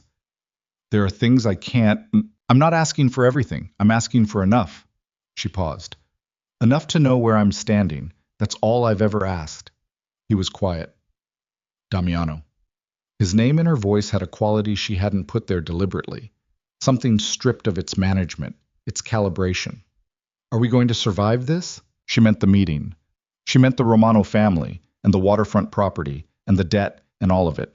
She also meant the other thing, and they both knew she also meant the other thing, and she wasn't going to clarify it. Yes, he said. She needed to believe him. She was not sure yet if she did. She was lying in the dark with the surveillance photograph still on her phone screen and the full weight of the last 6 weeks rearranging itself in her understanding. All the pieces she'd been holding separately now assembling into a single picture. And the picture was not what she'd thought she was looking at. And she was not a woman who accepted being wrong about a picture easily, and the specific way she'd been wrong here, the specific blind spots she'd had, those were going to sit with her for a long time. But she was also not a woman who ran. She had run once. 3 years of running, of new numbers and changed addresses and P.O. boxes and the exhausting labor of disappearing from your own life. She had run, and it had not been enough because the things that wanted to find you would find you, and the only variable was whether you faced them standing up or whether they caught you in the middle of another sprint. She was not running. Noon tomorrow. She would be standing next to him. And the Romano family, whoever they were, however long they'd been building their pressure and their surveillance photographs and their midnight text messages, were going to find out that the woman they'd used as a message had decided she was done being used as a message. She was at his door at 7 in the morning. He opened it before she knocked, which meant he had heard the elevator, which meant he had not slept either, and they stood in the doorway for a moment and looked at each other with the particular directness of two people who have said important things to each other in the dark and are now seeing each other in daylight and finding that the important things are still true. She had her laptop bag over her shoulder. I need to know everything before we walk in there, she said. He stepped back. Let her in. The coffee was already made. He talked for 2 hours, not the managed version, not the calibrated disclosure of a man deciding what she could handle. She had told him enough to know, and she had meant enough to know everything, and he appeared to have decided somewhere between 2 in the morning and 7 that she was right. And so he talked, and she listened, and she asked questions, and he answered them, and she took notes on her laptop. Not because she needed notes, but because having something to do with her hands, while the full architecture of the last 18 months of his life assembled itself in her understanding, was the only way she could hold the shape of it without flinching. The Romano family. Carlo Romano, the patriarch, 64, who had built the syndicate over 20 years from a small protection operation to a diversified criminal organization with legitimate businesses running as cover across the import, real estate, and hospitality sectors. His son, Dario, 38, who had been given operational control 18 months ago and who was, by every account Damiano gave her, more aggressive and less strategic than his father. The waterfront property, a former industrial complex that Damiano had converted into a mixed-use development, currently at 70% occupancy and generating a specific and significant number monthly, and the Romano family's belief that the previous owner had verbally committed the property to them as a debt settlement before his death, a commitment that existed nowhere in writing and that the estate's executor had not honored, and the 18 months of pressure, the legitimate business disruptions, the financing difficulties on 2 of Damiano's other properties that had appeared bureaucratic until they hadn't. 2 of his employees who had left suddenly and whose departure, in retrospect, had the fingerprints of an outside offer that wasn't really an offer. The federal inquiry that had been dormant for 3 years and had recently shown signs of reactivating, which Damiano had assessed as coincidence and was now reassessing. They've been dismantling things from the outside in, Elena said. She was looking at her notes. The number of threads she'd documented in the last 2 hours, each one individually explicable, all of them together forming a pattern she could map. Methodical, patient.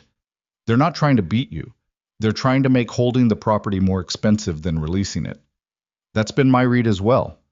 And the meeting today is them presenting the final invoice. I was watching her work through it. There was something in his face she had not seen before. Not the focused attention, not the control, but something that might have been relief, the specific relief of a man who has been carrying a weight alone for a long time and has, against his expectations, found someone who can see the weight clearly. What's your leverage? She said. I have documentation, he said. 3 years of it. Communications, financial records, a pattern of interference that would interest the right people. Federal. Yes. Have you used it? No. Why not? A pause. Using it opens doors I prefer remain closed. She understood what that meant. She looked at her laptop screen. It also assumes the Romano family doesn't have the same documentation about you. It assumes the documentation I have is more damaging to them than what they have is to me. Is that assumption correct? He held her gaze. I believe so. You believe so. She looked at the ceiling briefly. We're walking into a room at noon on the basis of you believe so. We're walking into a room at noon with the best leverage available to us, which I have been building for 3 years and which is solid. Yes. She looked at him for a moment. Okay, she said. Here's what I can add. He waited. I'm an accountant, she said. I've been doing forensic work for 4 years, half of it nonprofit sector, where the hiding is creative and the paper trail is deliberately obscured. Show me what you have. Not today. We don't have time today. But if there's a financial thread in your documentation that you haven't fully traced, I can trace it. She paused. After today. Assuming there is an after today. Something moved through his face. There will be, he said. Then show me the financials after. He nodded. She closed the laptop. She looked at the window, at the morning that was getting later and brighter and more committed to being the day it was going to be. She had approximately 4.5 hours before noon. One more thing, she said. He waited. Travis, she said, do you think the Romano family pointed him at me? The pause before he answered was specific, and she read it. You think they did, she said. I think it's possible they made it easier for him to find you. Yes. Which means he didn't find me on his own. Which means someone may have made his search more productive than it would otherwise have been. She sat with this. The full shape of it. The surveillance photograph taken outside the restaurant was the Romano family, showing Damiano they could reach her. But if they'd also surfaced her address to Travis months before that, then Travis knocking on her door was never really about Travis. It was the first move in a sequence, the one designed to destabilize Damiano, to make him emotional and reactive, to disrupt the controlled composure that was his primary operational asset. She was the pressure point. She had been the pressure point before she even knew there was a situation to be a pressure point in. I need you to understand something, she said. Her voice was very even. I'm coming to this meeting because I choose to come, because I am a person in this situation and not a variable in it, and I will not spend the rest of however long this takes waiting in an apartment for news. She looked at him directly. But I'm also aware that my presence there communicates something to them, that it tells them the pressure didn't work. I want to know that you understand that's why I'm going, not because I can't be left behind. He looked at her for a long moment. I understand, he said. Good. She stood up. I'm going to change. I'll be back at 11:15. Elena. She was at the door. Last night, he said. What you asked. Whether it was ever just about you. He was standing by the coffee table with his hands at his sides and his face doing the thing it only did in the moments when the control cost him more than it was worth. It was always about you. The rest of it was always secondary. She had her hand on the door. She did not turn around. I know, she said. She left. The location was a private medical facility on the north side, not a functioning hospital, a building that had been a rehabilitation center and had closed 18 months ago and sat in administrative limbo, owned by a holding company that Damiano had identified as Romano adjacent. The building was 4 stories, clean facade, the kind of institutional exterior that read as legitimate from the street, and had enough space inside for a meeting that required privacy without the theater of a warehouse or a parking garage. Damiano had 3 people with him. Marcus, from the dinner at Coretto's, a second man named Fen, compact and quiet, who Elena had not seen before and who walked with the specific economy of movement of someone who had been trained to be dangerous in ways that weren't visible until they were. A third man, older, who drove and stayed with the car. Elena sat in the back with Damiano. She was wearing a dark blazer over a white shirt and the good flat shoes she wore to important client meetings, and she had her hair pulled back and she looked, she knew, like a woman who had made deliberate choices about how she was going to enter a room. Not soft. Not frightened.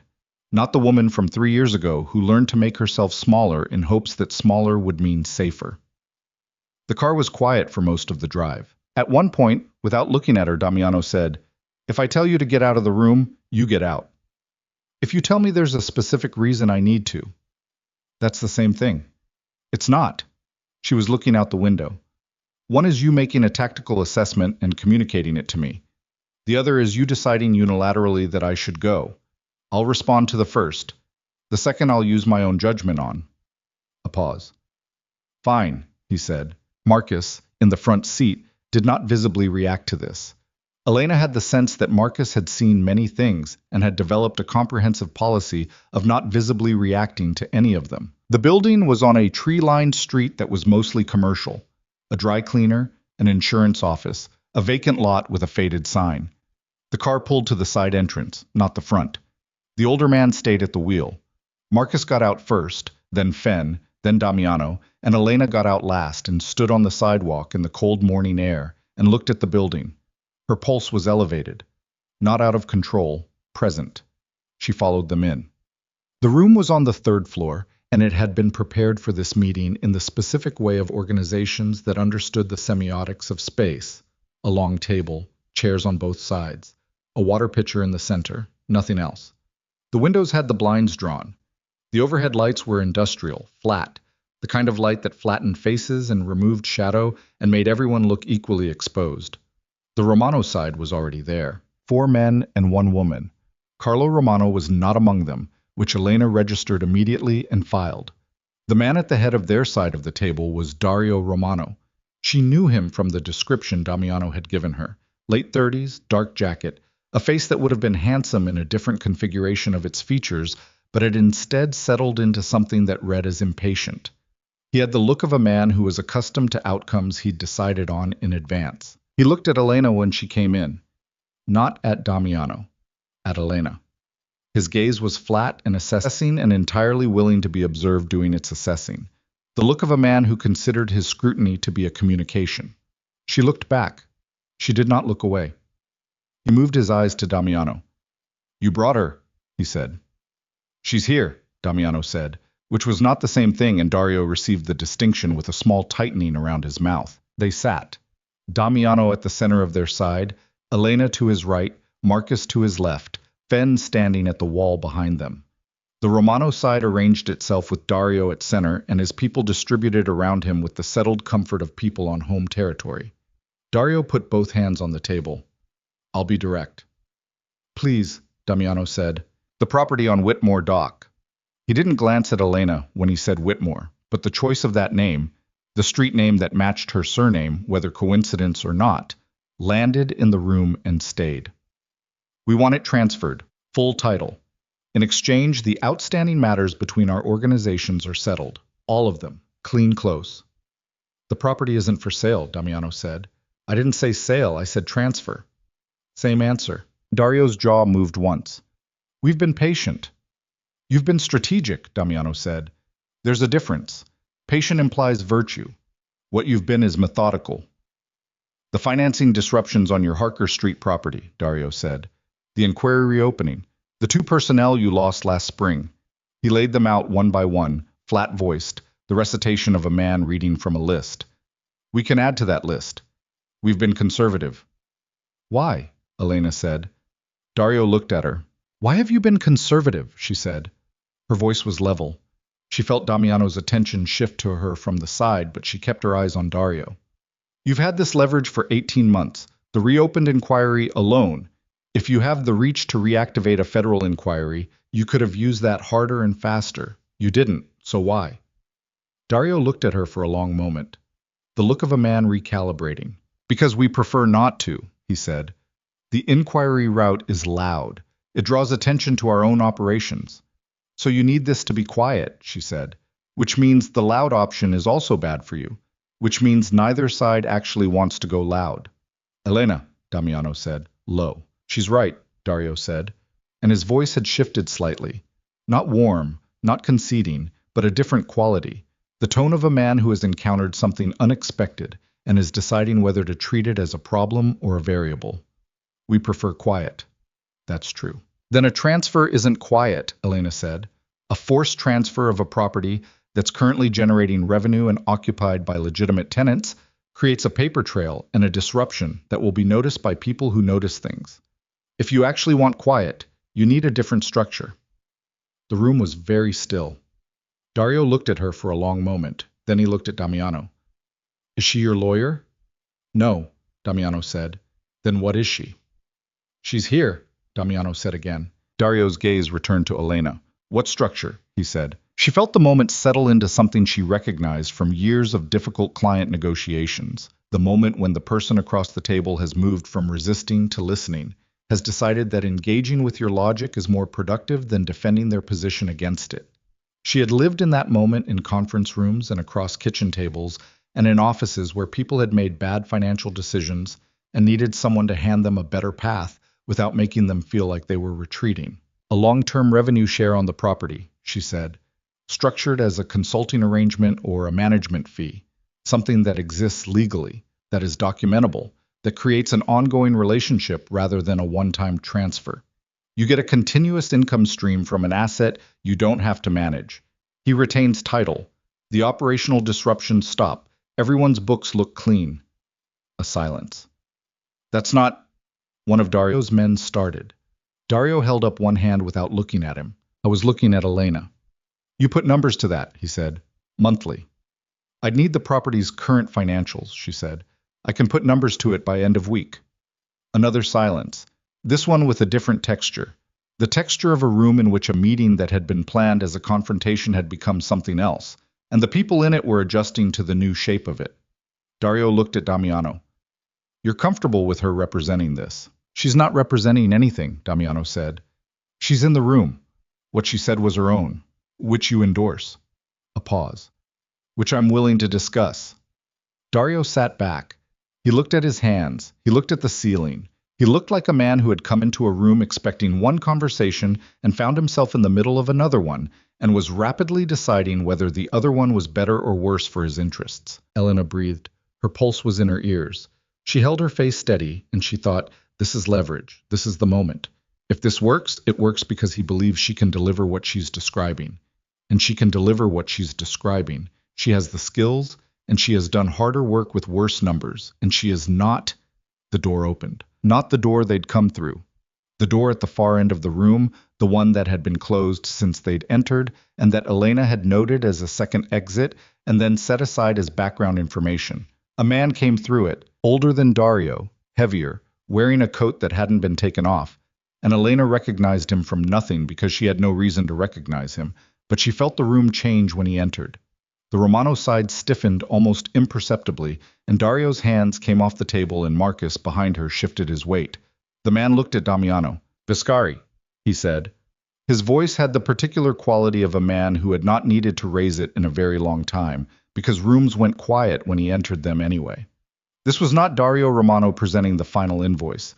This was Carlo Romano delivering something else entirely. I wasn't told you'd be here, Damiano said. No, Carlo said. He walked to the end of the table and stood there without sitting. He looked at Elena with a flat, brief attention that felt like being recorded rather than seen. Then back to Damiano.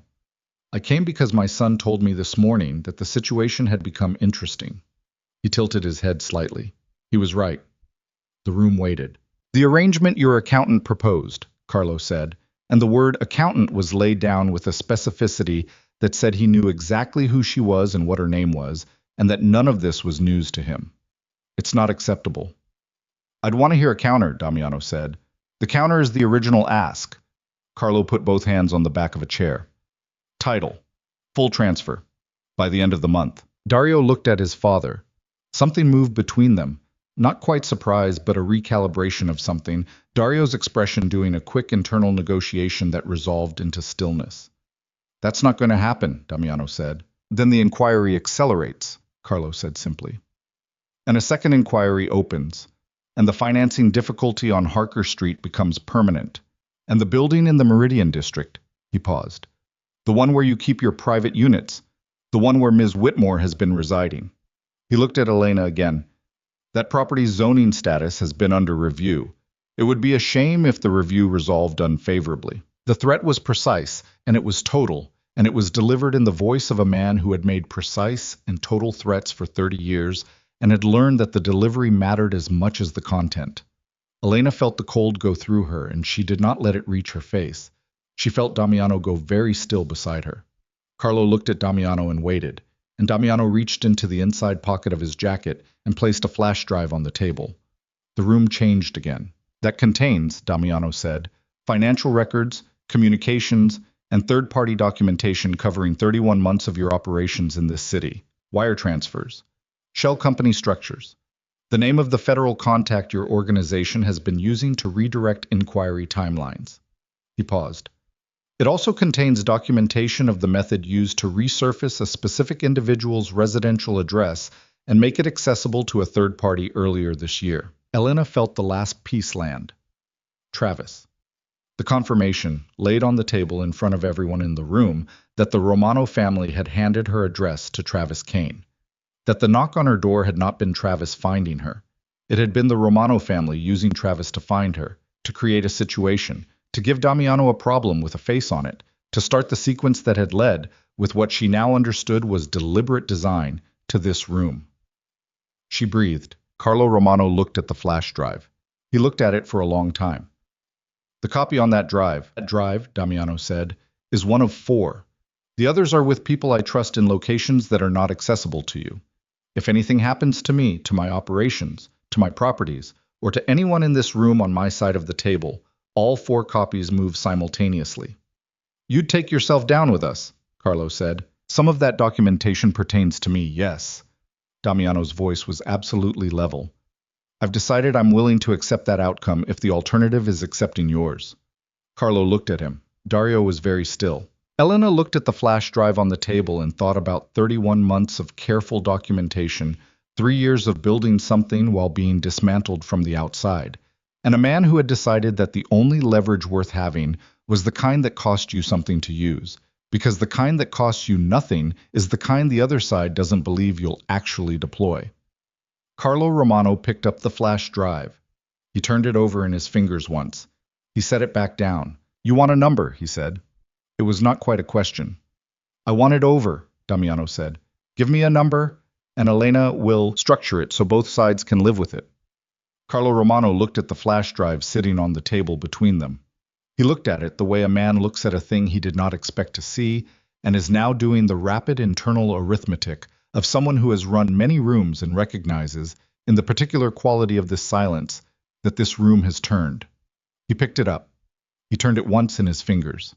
Set it back down. Leave us, he said. It took Elena a moment to understand he was speaking to his own people. Dario looked at his father with the specific expression of a man who wants to object and has enough self-preservation instinct to swallow it. One by one, the Romano side stood, Dario last, his eyes on Damiano, flat and unreadable, and filed through the far door, the one Carlo had come through, until the room held only Carlo Romano, Damiano, Elena, and Fen standing at the wall, and Marcus, who had not moved. Carlo looked at Marcus, then at Fen.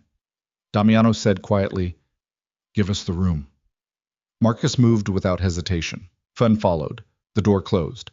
3 people at a long table under flat industrial light. The water pitcher between them untouched. The flash drive on the table like a stone someone had placed there to mark something. Carlo sat down. I was 64 and he looked it in the way that men who have spent their lives in serious rooms look their age. Not diminished by it, but weighted, the years visible in the set of the jaw, the particular economy of movement that came from a body that had long ago stopped performing and now simply operated. He put his hands flat on the table. How long have you been building that? He said. Since the second financing disruption, Damiano said. When the pattern became clear, Carlo nodded once. Not surprised. The nod of a man confirming something he'd half expected. The federal contact. His name is in the documentation. If that name surfaces, it surfaces only if I release the copies. The copies release only if the conditions I described are triggered. Damiano paused. I have no interest in burning down the city. I have an interest in keeping what I built. Carlo was quiet for a moment. Then he looked at Elena. She held the look. She had been holding it since he walked in, This particular quality of attention from a man who assessed human beings with the same impersonal precision a contractor used to assess a load-bearing wall, and she had decided that flinching from it was not available to her as an option. "The address," Carlos said to her. "Your previous address. That was given to Mr. Kane through a third party we engaged. We believed creating a personal disruption for Viscari would distract him from the timeline we were operating on. He said it the way you state a business decision in retrospect, not apologetically, as a fact. That was a calculation." She looked at him. "You used a man who hurt me," she said. "You put my address in his hands because you needed a distraction." "Yes. And if something had happened to me?" Carlo held her gaze. "We assessed the probability of serious harm as low." "You assessed it," she said, and she heard her own voice do what she'd heard it do only a handful of times in her life. Go very quiet and very still and very dangerous in its quietness. "You calculated the probability that the man who put me in the hospital twice would hurt me badly enough to matter, and you decided the number was acceptable, and you moved forward." He did not look away. "You've never been afraid of someone in your own home," she said. "You've never lain on a kitchen floor and listened to someone you trusted walk toward you and understood in every nerve of your body what was about to happen. You've never rebuilt a life from nothing. 3 cities, 2 names, a P.O. box and a door with 4 locks, and then had it handed back to the thing you were running from by a man who thought you were a useful variable." She breathed. Her hands were flat on the table now, mirroring his without her having planned to. "I'm not asking you to feel bad about it. I don't care whether you feel bad about it. I'm telling you so that when we finish this conversation and you go back to calculating, you have accurate data. I'm not a variable. I'm not a pressure point. And whatever arrangement comes out of this room today, that fact is part of the arrangement." The room was absolutely still. Carlo Romano looked at her for a long time. Then he looked at Damiano. Something passed between the two men that Elena could not fully read. Not warmth, not respect exactly. Something more transactional than either of those. The mutual recognition of two people who operated in the same world and were now recalibrating the terms of how that world was going to work going forward. "Revenue share," Carlo said.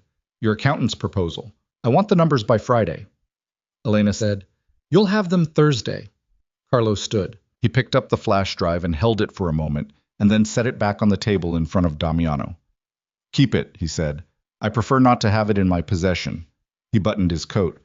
"The inquiry will be administratively closed by end of next week. The Harker Street situation resolves itself. The zoning review on the Meridian building concludes favorably." He paused at the end of the table. "In exchange, the documentation stays dark. The revenue share is structured, signed, and operational within 60 days. "Agreed," Damiano said. Carlo looked at Elena one more time. His face had not softened. It was not the face of a man who did softening, but something in it had shifted, the assessment having been completed and the result incorporated. He left through the far door. The room was empty except for the two of them. Elena looked at the water pitcher, at the untouched glasses, at the flash drive sitting on the table between them. She picked it up and turned it over in her fingers the same way Carlo had, and then she set it down, and she breathed one long breath from the bottom of her lungs, and the breath came out shaky at the end in a way she hadn't anticipated and couldn't stop. Damiano's hand came across the table, not reaching for her hand. Just there. Palm up, on the table between them. An offering, not a demand. She looked at it. She put her hand in his. Neither of them said anything for a long moment. "Travis," she said finally. "I'll handle it. Within the line, he said. "I promise you." She nodded. She took her hand back. She picked up the flash drive and held it out to him, and he took it and put it in his jacket pocket. And they both stood. And when they walked out of the room and down the 3 flights of stairs and out the side entrance into the cold afternoon, the city was doing what it always did, moving, ignoring, being entirely indifferent. And the car was at the curb, and the older man had the engine running, and Elena stood on the sidewalk for a moment before getting in and looked up at the sky, gray and flat and ordinary, and thought, "It's over." She did not entirely believe it yet, but she would. Travis Kane came to her apartment one more time. This was 6 days after the meeting, on a Tuesday evening when the first real cold of the season had settled in and made the city sharp and bright and mean around the edges. She was at her desk when she heard the knock. 2 knocks. Not the pounding. Just 2 measured sounds that she recognized as the grammar of someone who had been told, in whatever way these things got communicated, that the pounding was no longer an available option. She opened the door. He looked different, not physically. He was the same man, same face, same build, but something in the architecture of how he stood had changed, some structural element removed, and she understood in the first second of looking at him that whatever conversation he'd had in the intervening 6 days had cost him the particular confidence that had always been the thing she feared most about him. The confidence that said, "You have no recourse." The confidence that said, "I can find you anywhere." Both of those things had been addressed, apparently, by parties she had not been present for and had chosen not to ask about in detail. "I need to say something," he said. She leaned against the door frame. She did not invite him in. "Then say it." He looked at his hands. The gesture was so unfamiliar from him. Travis Kane had never, in all the years she'd known him, looked at his hands in uncertainty, that it landed strangely, as though the person in front of her was wearing a costume assembled from the right components, but fit incorrectly. "I know I can't—" He stopped, started again. "I'm not going to bother you anymore. I'm leaving the city." She looked at him. "I know that's not enough," he said. "I know it doesn't—" He stopped again. He was not good at this, at the language of accountability, and she could see him working at it with the effort of someone using a tool they had never learned to hold properly. "I was wrong. About a lot of things. About you." She waited. "That's all," he said. She looked at him for a long moment. She thought about what she wanted from this moment, what she'd imagined wanting from it, in the years when she'd sometimes let herself imagine it. The apology, the acknowledgement, the faced reckoning. She had wanted all of those things at various points, had wanted them with the intensity of someone who'd been denied them for a long time. Standing here, she found she wanted something different, something simpler. "Go," she said. He went. She closed the door. She stood in the hallway and waited for the feeling she'd expected. Relief or grief, or the complicated layered thing that people talked about when they described the end of a long fear, the release of something that had been held so long it had become structural. She waited for the feeling, and what arrived instead was something quieter and less dramatic than any of those things. Something that felt like done. It was done. She went back to her desk and finished what she'd been working on. Oh, the revenue share proposal took her until Wednesday night, not Thursday, and when she was done, she sat back and looked at the numbers and thought, "This is the cleanest thing I've ever built from the dirtiest raw materials." The structure was elegant, a management consulting arrangement between a holding company she'd recommended Damiano establish and a Romano-controlled entity, generating a monthly transfer that would appear, on both sets of books, as ordinary professional services, taxed correctly, reported correctly, carrying none of the fingerprints of its origins. It protected everyone. It committed everyone. It created an ongoing incentive for the arrangement to be honored on both sides, because the moment it unraveled, both sides had something to lose. She sent it to Damiano at 11:15. He called her at 11:17.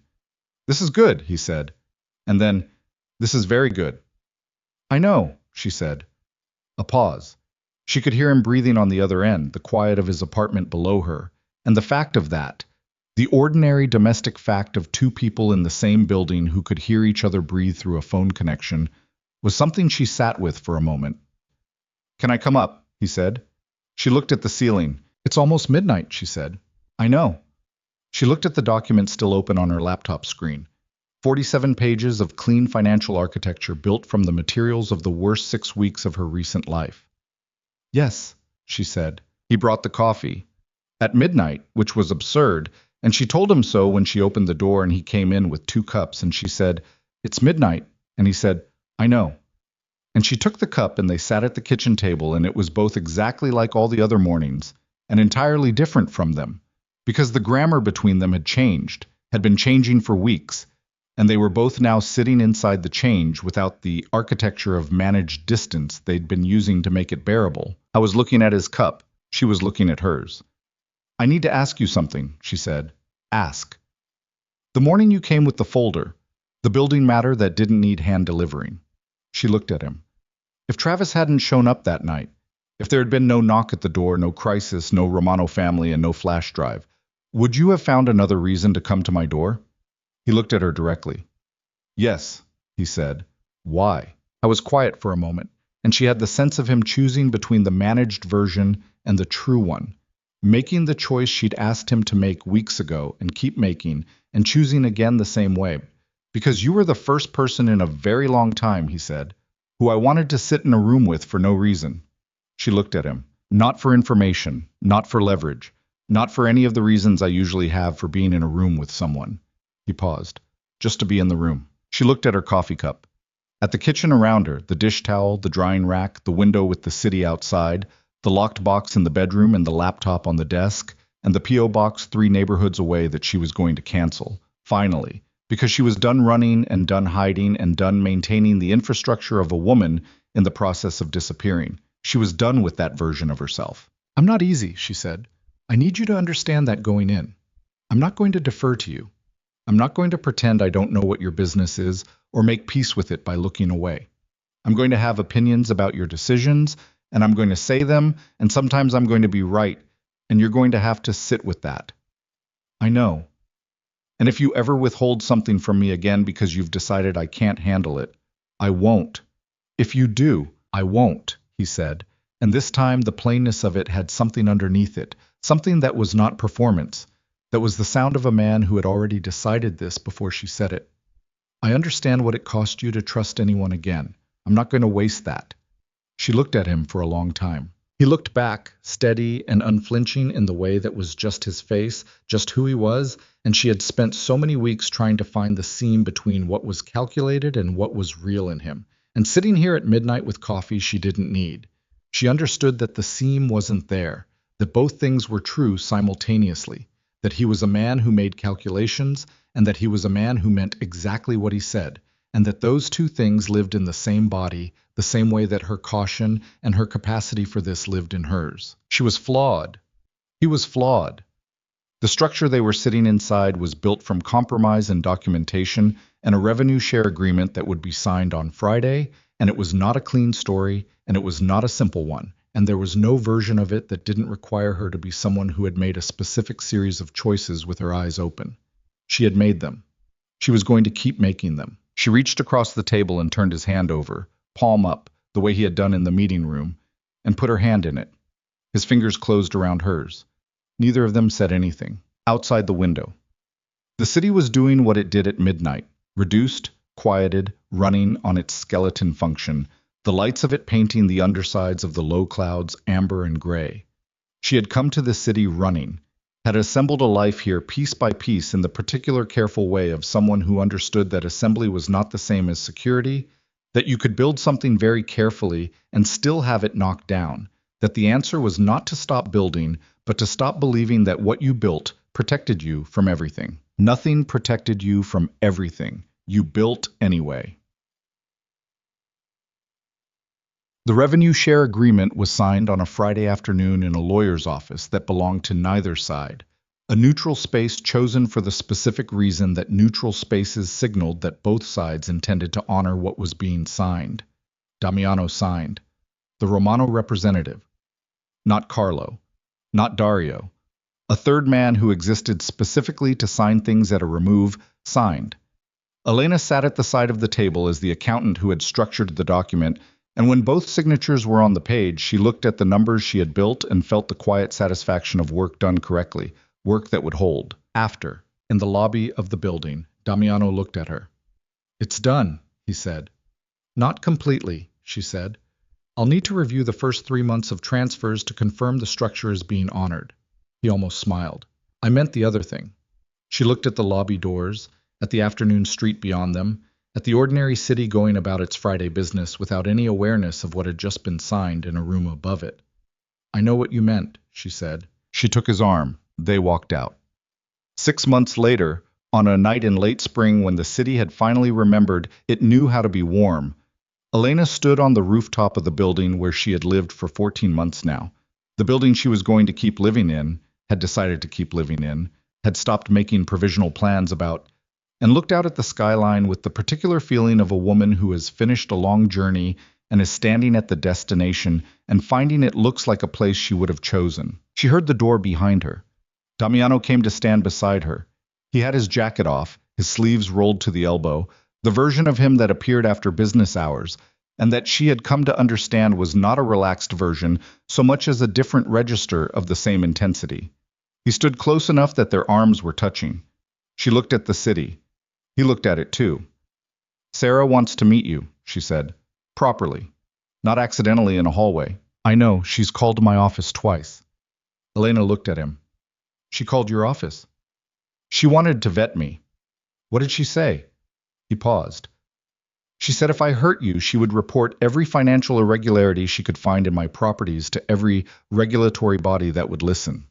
Elena looked back at the city. That sounds like her. I told her that was a reasonable position. Good. He shifted slightly, and his hand found hers at her side. Not reaching, not taking, just arriving there the way things arrived between them now. Without announcement, without the grammar of permission and decision, simply present because that was where it belonged. She let her fingers close around his. Below them the city moved, cars and lights, and the distant sound of a siren going somewhere urgent, someone else's emergency, someone else's story assembling itself in the dark streets below. She thought about the woman who had stood at a sink 6 months ago and listened to a knock that wasn't a knock, who had pressed her wrists under cold water and counted to 11, and told herself, I have survived worse things. She thought about that woman with the particular tenderness of someone looking back at a version of herself that had not yet become possible, that had been smaller than the person standing here, necessarily smaller, not because she had lacked anything, but because she hadn't yet had the chance to find out what she was capable of when the worst thing happened and she didn't run. She had not run. The worst thing had happened, several worse things in sequence, each one designed to test a specific element of her. And she had stood in rooms and spoken plainly and built a document and put her hand on a table and looked Carlo Romano in the eyes and told him the truth, not because it would change him, but because she was not willing to be in a room where the truth had not been said.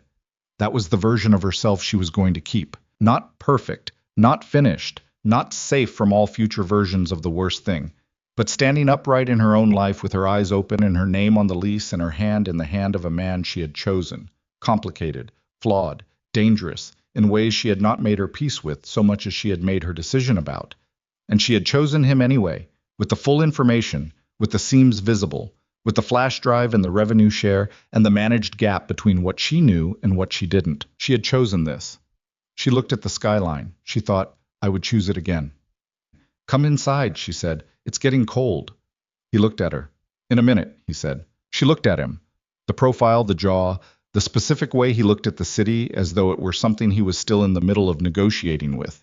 And she thought about the chess set in its box on the shelf, never set up, and the coastline photograph she'd finally asked about 2 months ago and learned was the coast of a place he'd been once as a child and hadn't been back to, and the copy of the novel that she'd eventually moved from the side table to her actual bookshelf because it lived there now, both the book and the fact of it. Okay, she said.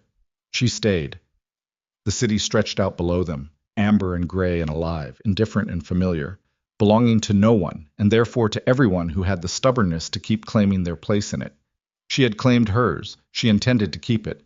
Beside her, he reached for her hand again. She let him find it. The night held them both, and the city held the night. And out over the skyline the clouds were moving the way they always moved, unhurried, indifferent, tracing their own paths across the dark. And there was nothing clean about any of it, and nothing easy, and nothing that could be called a happy ending without leaving out most of the story. But this was what came after. A woman standing in the wind on a rooftop she had chosen, beside a man she had chosen, in a life assembled from the hardest materials and built to last. It was enough. It was more than enough. It was when she finally let herself use the word without qualification, without the protective distance of irony or the managed language of someone who trusted cautiously. It was home.